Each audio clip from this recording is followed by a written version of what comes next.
3 days after the dive, the team started hauling the line up. Not to recover him, to collect the decompression tanks still clipped along it. The body came up with the line. The rope was wrapped several times around both of his forearms and around the valves of his side-mounted cylinders. Not snagged, not tangled in a loop he'd swum through, wrapped, turn over turn, in a pattern the men who reconstructed this dive said could not have happened by accident. His mask was in place. Every piece of equipment was where it belonged. There was no regulator in his mouth.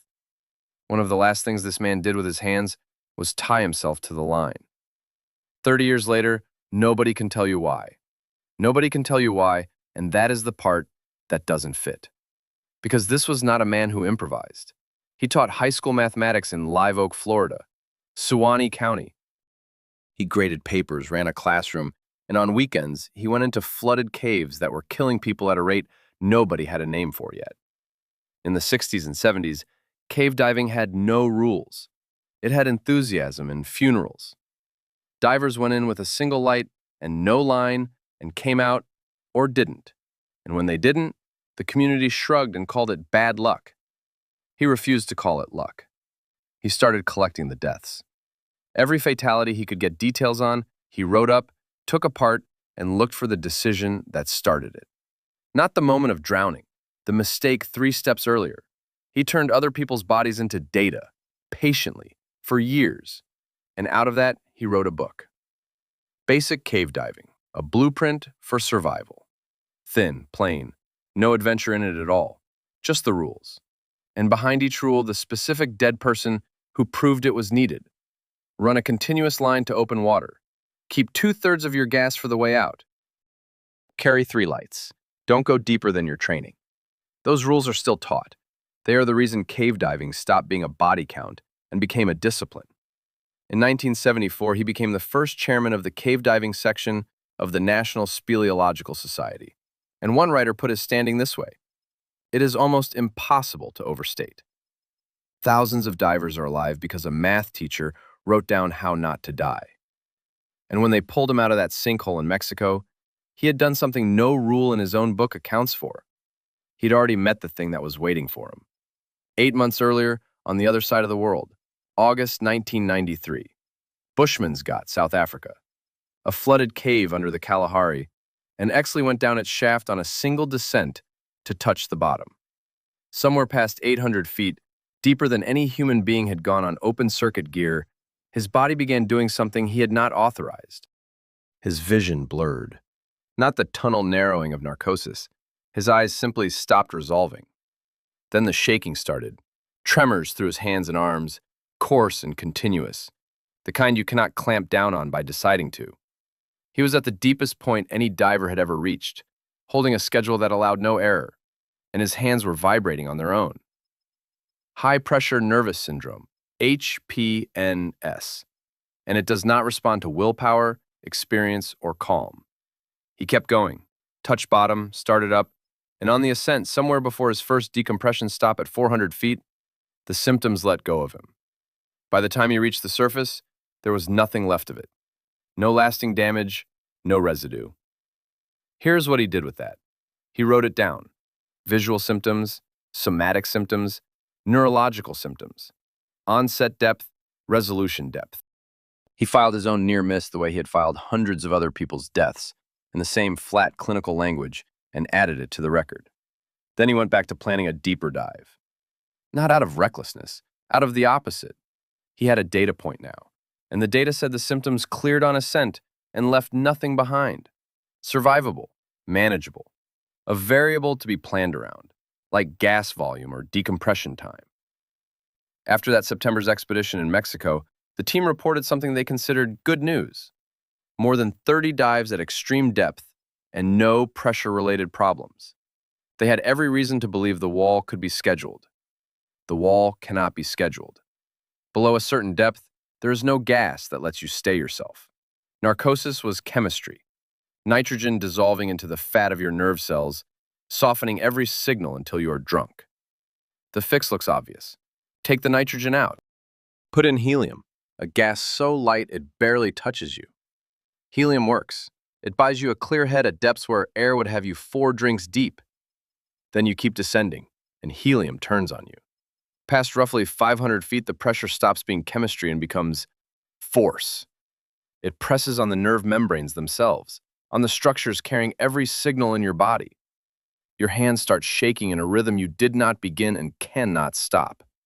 Your vision loses its edges.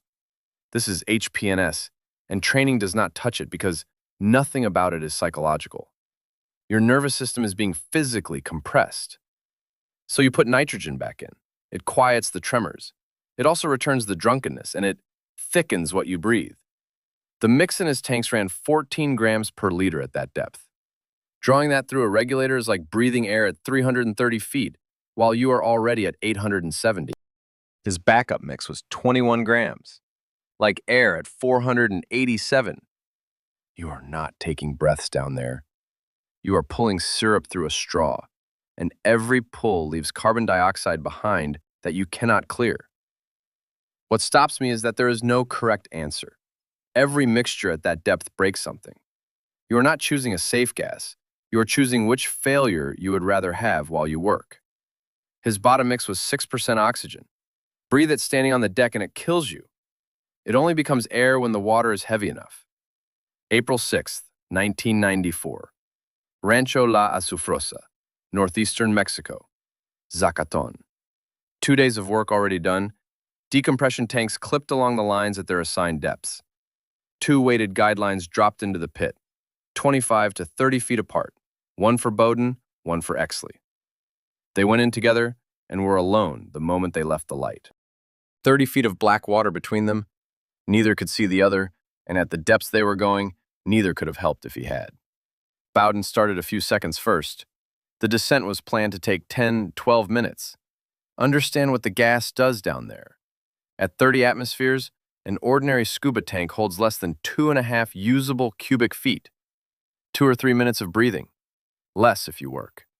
Both men had trained themselves to a rate of 5 or 6 breaths a minute. Slow and deliberate. Because a small change in how you breathe rewrites every number in the plan. At 874 feet, Bowden checked his pressure. He expected 1,800 pounds per square inch. He had 1,000. He stopped his descent at 898 feet and turned for the surface. Same pit, same day, nearly the same depth. One of them turned. Above them, the support team watched the water. 18 minutes into the dive, one trail of bubbles stopped coming. Mary Ellen Eckhoff went down to look. 279 feet, hanging in the dark, watching for anything rising off his line. What came up past her were 2 small white squares, drifting toward the surface. Laminated pages. His dive profile. Every calculation for the entire dive, printed and sealed and clipped to him. She knew what that meant before she reached them. He would not have let go of those alive. He would not have let go of those alive. 3 days later, when the line came up, they learned what he had held on to instead.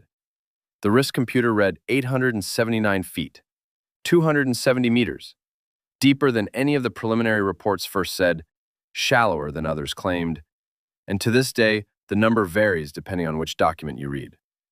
The back-mounted tanks read 500 pounds per square inch, not empty. 500 is the exact floor at which a regulator will still deliver gas at that depth. 1 pound lower, and nothing comes out. He was sitting on the last usable breath in the set. One side-mounted regulator was unhooked. That tank also read 500. The second side-mounted tank read 3,600 pounds per square inch, full, untouched. The regulator still stowed in its clip, exactly where he had put it that morning. He had gas, 80 cubic feet of it, hanging on his own body, and he never got to it. Later analysis confirmed every mixture was exactly what it was supposed to be. Nothing was mislabeled. Nothing was contaminated. An autopsy was ordered. 3 days had passed and the body had come up from 270 meters in a matter of minutes, which does things to tissue that make a clean reading impossible. The autopsy explained nothing. The men who reconstructed this dive, including Bowden, listed what probably happened. HPNS. Narcosis from the nitrogen still in the mix. Carbon dioxide he could not clear through gas that thick. Oxygen running high enough to seize the brain, exertion, any of them, all of them. A cascade, they wrote, of probable factors. And they wrote something else. There is a phenomenon divers call deep water blackout, where a man simply loses consciousness with no convulsion and no warning. Its exact physiological course, including its cause, is not known. That sentence is in the official analysis. Not known. Here's what will not leave me. A full tank on his hip, regulator stowed, he had air. Fargs had air. Every one of them had air. And then there is the line, wrapped several times around both forearms and the valves of his side cylinders. Nothing around the backplate, nothing around the harness, nothing around the gear that would catch a drifting body. Just his arms and the valves. The analyst stated plainly. Given how it was wound, accident is unlikely, and a convulsion would not produce that pattern, and a diver of his experience makes it unlikely twice over. He did it on purpose. That much is settled. Why is not? The physiological analysis reads it one way. He had lost buoyancy control, could not inflate, and tied himself off to stop sinking while he worked the problem. A man securing his position so he could think. The memorial accounts read it the other way. He understood he was not coming up, and he fixed himself to the line so no one would have to dive to 900 feet to bring him home. Both readings hold. The evidence does not choose. The man who spent his life writing down exactly why other divers died left behind a knot that nobody can explain. 30 feet away, Jim Bowden was still alive and still going down. He had turned at 898 feet, 282 meters, a world record he did not want and had not gone there to set. Then he began 9 hours of decompression, hanging on a line in the dark, working his way up through stop after stop. Somewhere in those 9 hours, he passed Exley's line and saw the decompression tanks still clipped where they had been staged, untouched, every one of them. He knew then, and he had 9 hours left before he could reach the surface and say it out loud. He surfaced with shoulder pain and had to be treated. So compress it down. A man who wrote the rulebook, who filed his own near-death and clinical language and planned around it, went into water that beat every one of those safeguards. Not through carelessness, through arriving at a depth where the safeguards stop applying. Because the wall he hit is not in the equipment.